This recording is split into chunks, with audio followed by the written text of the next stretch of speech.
Kerajaan Tarumanegara adalah kerajaan bercorak Hindu tertua di Pulau Jawa yang berkuasa sekitar tahun 358 sampai abad ke-7 Masehi.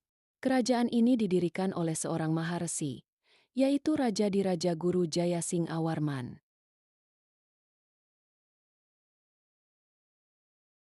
Kehidupan politik kerajaan Tarumanegara diwarnai dengan adanya sistem pemerintahan yang sangat terkonsolidasi. Raja-raja di Tarumanegara, seperti Raja Purnawarman, memiliki kewenangan absolut dalam pemerintahan. Raja Purnawarman bahkan dikenal karena kebijakan-kebijakan pembangunan yang memperkuat kekuasaan kerajaan, termasuk pembangunan infrastruktur seperti saluran air yang penting bagi pertanian.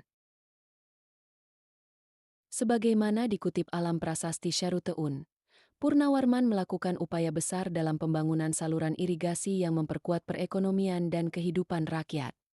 Berdasarkan buku Sejarah Politik Tarumanegara, Suryawan, 1993-68, disebutkan bahwa struktur pemerintahan yang ada menekankan pentingnya pusat pemerintahan yang kuat, di mana raja dan bangsawan memegang kendali penuh atas sumber daya alam dan kehidupan sosial masyarakat. Diambil dari prasasti yang ditemukan, masyarakat Tarumanegara berpusat pada sektor pertanian dan perdagangan. Hal ini didukung oleh usaha pembuatan saluran air pada masa Raja Purnawarman. Saluran air sendiri dibuat untuk dua tujuan, yakni mengatasi banjir yang akan terjadi di wilayah mereka, serta mengairi lahan-lahan pertanian penduduk sehingga lebih subur dan berkualitas. Di samping pertanian dan perdagangan, rakyat Tarumanegara juga diakini memiliki aktivitas perekonomian lain, seperti pertambangan, peternakan, hingga pelayaran. Peternakan melalui informasi yang diberikan oleh Prasasti Tugu, penduduk Tarumanegara memiliki mata pencaharian di bidang peternakan karena telah memberi hadiah 1.000 ekor sapi pada Brahmana. Seperti yang diketahui, sapi merupakan binatang peliharaan. Sementara itu, 1.000 adalah jumlah yang banyak. Oleh karena itu, bisa disimpulkan bahwa peternakan juga menjadi salah satu mata pencaharian penduduk pada masa itu. Pertambangan aktivitas pertambangan pun didukung oleh berita dari Cina yang menuliskan bahwa wilayah Tarumanegara menghasilkan emas dan perak. Keduanya merupakan barang hasil tambang yang bisa disimpulkan bahwa terdapat pertambangan di sana. Pelayaran mata pencaharian di bidang pelayaran sendiri didukung oleh fakta bahwa kerajaan Tarumanegara memiliki hubungan dengan India dan Cina, di mana mereka saling memperdagangkan barang melalui jalur laut. Adanya kelas sosial kehidupan sosial dalam kerajaan Tarumanegara ditandai dengan adanya 3 kelas sosial, yaitu bangsawan, rakyat biasa, dan budak. Bangsawan merupakan golongan tertinggi dalam kerajaan ini dan memiliki hak istimewa, seperti mendapatkan akses ke pendidikan dan memegang jabatan di pemerintahan.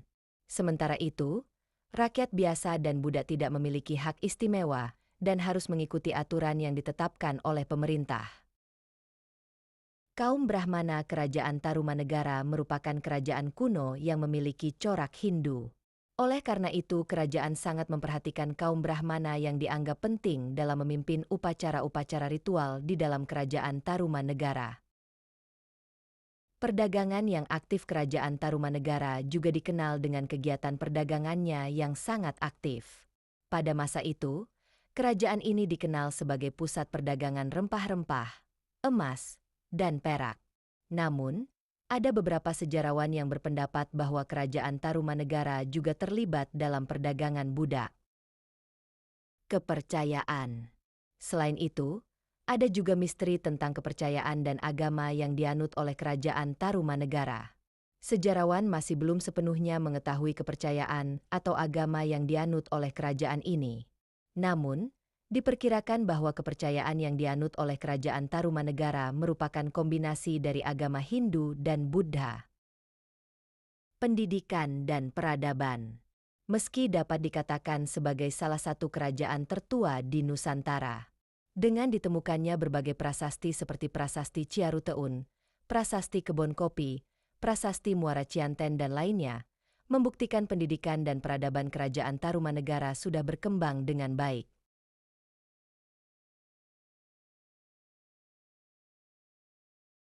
Perpecahan internal.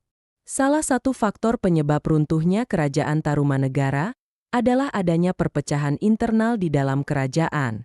Perpecahan ini mulai terjadi pada masa pemerintahan Raja Kertawarman yang berkuasa dari tahun 561 hingga 628 Masehi.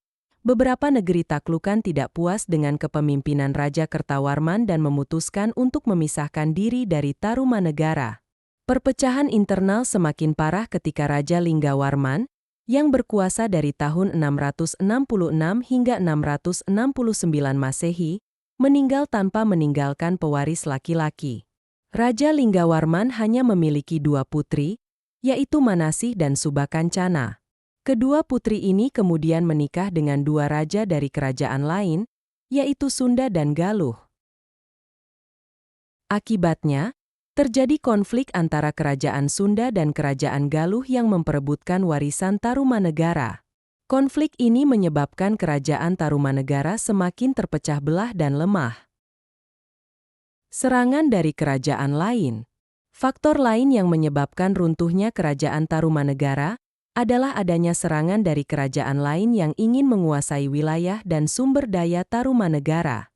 Beberapa kerajaan yang diduga menyerang Tarumanegara adalah Kerajaan Kalingga di Jawa Tengah, yang dipimpin oleh Ratu Shima. Selain itu ada juga Kerajaan Sriwijaya di Sumatera, yang dipimpin oleh Dapunta Hyang Sri Jayanasa. Ada juga Kerajaan Majapahit di Jawa Timur, yang dipimpin oleh Raja Kertanegara. Serangan-serangan dari kerajaan-kerajaan ini membuat kerajaan Tarumanegara semakin terdesak dan tidak mampu mempertahankan diri. Akhirnya, kerajaan Tarumanegara runtuh dan digantikan oleh kerajaan-kerajaan baru yang bermunculan di wilayah Jawa Barat.